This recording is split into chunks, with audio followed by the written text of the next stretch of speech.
dráze z Náchoda do dnes polské stanice Kudova-Zdrój. Do Náchoda se vlaky poprvé dostaly v roce 1875. Přes toto východočeské město postavila svoji trať z Chocně do Meziměstí rakouská společnost Státní dráhy Štek.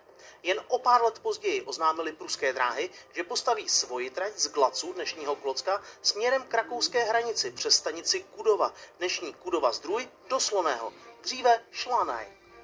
Ten 44 km dlouhý úsek z Klocka byl otevírán vlastně na třikrát. Jedna část roku 1890, další 1902 a to do toho Sloného, což je zhruba kilometr za našimi hranicemi, nebo respektive za stanicí Náchod, tak v roce 1905. A protože se jako důsledek prohrané prusko-rakouské války CAK monarchie zavázala, že rozšíří počet železničních hraničních přechodů mezi oběma státy, Němci předpokládali, že se jejich nově budovaná trať prodlouží do Náchoda automaticky. Drážní tělesa proto dostavěli přímo k hranici.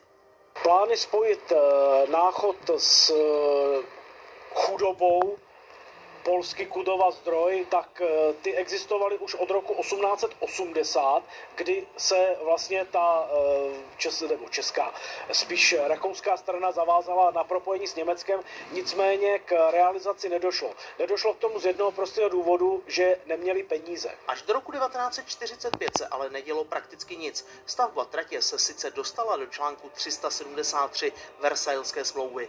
Do 5 let potom, kdy tato smlouva nabude působnosti, může stát československý žádati vystavění železnice spojující po území německém stanice Slaný a Náchod. Náklady stavební půjdou na vrub státu československého.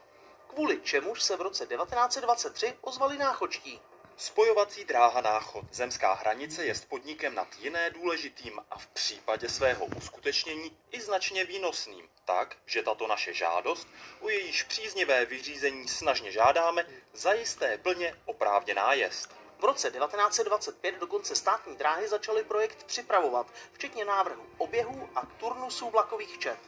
Existovalo těch plánů několik. I před druhou světovou válkou se to objevuje v různých tiskovinách, kde je zájem propojit tyto dvě strany, nicméně k tomu nikdy nedošlo. Teprve s koncem druhé světové války a